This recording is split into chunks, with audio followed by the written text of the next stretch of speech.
Alright, what is up everybody? I'm Kyler. And I'm Lee. And this is Geek This Week, the show where we talk about the cool geek stuff that has come out in the last 7 days. This week in gaming, the closed beta for Sea of Thieves has finally launched. The highly anticipated game was developed by Rare, the developers of hit games like Banjo-Kazooie and GoldenEye. Sea of Thieves is a free roam multiplayer pirate experience where you can travel across the high seas, find glorious treasure, and take on other players to plunder their booty and steal their ships. The game is expected to release on March 20th and has been the most viewed game on Twitch up until Friday. On Friday, Monster Hunter World finally ended up releasing to the PlayStation 4 and Xbox and took the #1 most viewed game spot on Twitch. This game has had several beta, with the last one being the third to where you finally got to fight the elusive Elder Dragon and flagship monster for the series, Nergigante. The Monster Hunters Collector's Edition sold out across the board in both Japan and US. The hype for Monster Hunter is going to continue to grow with free DLC and no loot boxes scheduled for the game's future. Next up, I'm sure most of you know the most infamous song from the Guitar Hero franchise, Through the Fire and the Flames by Dragon Force, an absolute classic and amazing song. For the first time in history, a YouTuber/streamer has successfully 100% full comboed the song blindfolded. The streamer, known as Randy Ladyman, has countless videos showcasing other songs blindfolded and other insanely difficult songs. So while some people are saying the video might be faked, I honestly think that this guy has the chops to be able to pull it off. Woo!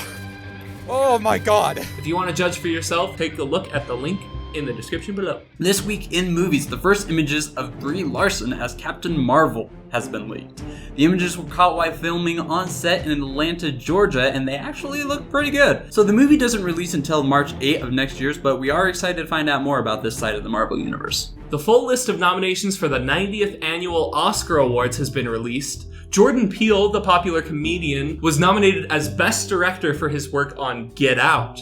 In fact, Get Out received 4 nominations for Director, Lead Actor, Original Screenplay, and Best Picture.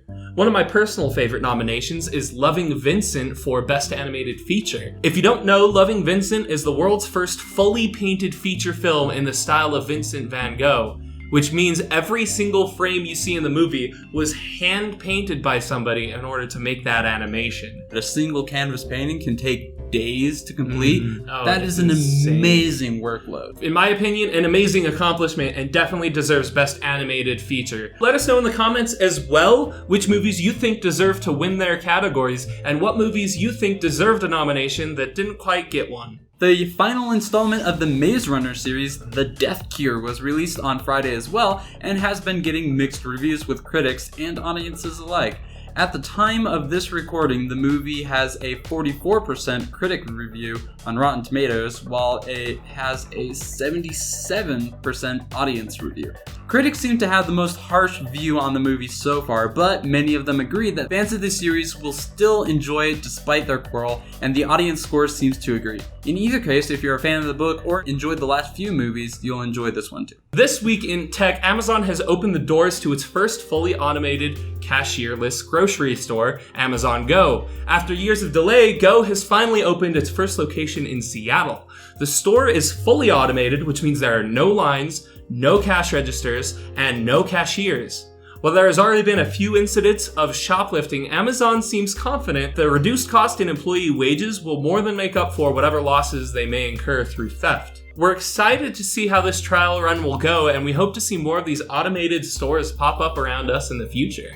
Also in tech, though, small devices are storing more data than ever before. Integral Memory, a company focused around creating innovative storage devices, has broken a world record by storing 512 gigabytes on a micro SD card. The current price is unknown, but with quality like that, it is kind of hard to argue a price tag for a half a terabyte micro SD card. Next, Canada announced that it will be trialing the use of Ethereum Blockchain to make government funding just a little bit more transparent for the public. If you don't know, blockchains are decentralized public ledgers, meaning they are stored on a network of computers instead of one central location. So while Bitcoin uses similar technology, it is a currency, while Ethereum is more of a versatile platform that has its own currency.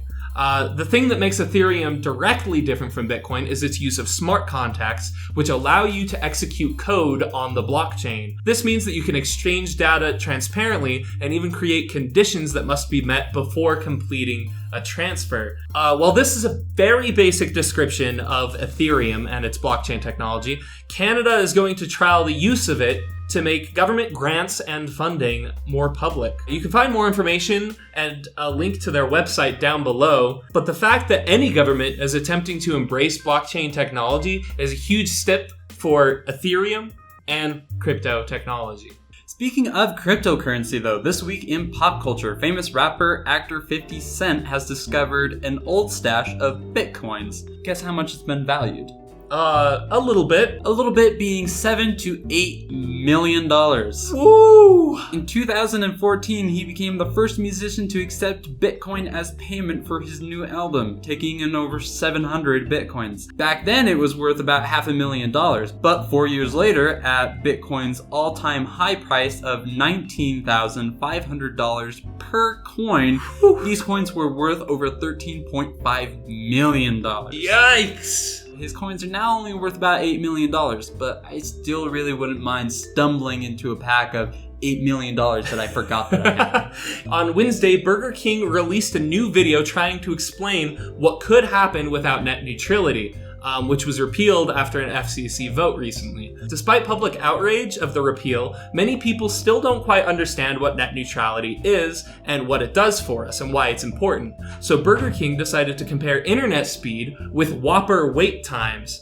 In the video, which you can find a link for in the description below, customers are forced to wait ridiculous times to get their orders because they didn't pay for their hyper fast option that was 6 times as expensive. So the ad is pretty funny and does a pretty decent job at showing by example to help people understand the issues at hand, and it's definitely refreshing to see a big company like Burger King stand up for consumer rights. So way to go, Burger King! This week in anime, Sean Schemmel and Christopher Sabat, the voices of Goku and Vegeta respectively from the Dragon Ball Z Super Universe, did an AMA on Reddit. The AMA took place on Thursday, and if you want to read the entire thread, the link will be down below on our website. However, the day following, Dragon Ball Z Fighters ended up coming out for PlayStation and Xbox One, and possibly a computer PC date later. This week in science, a new company aims at transforming the meat industry in 2021.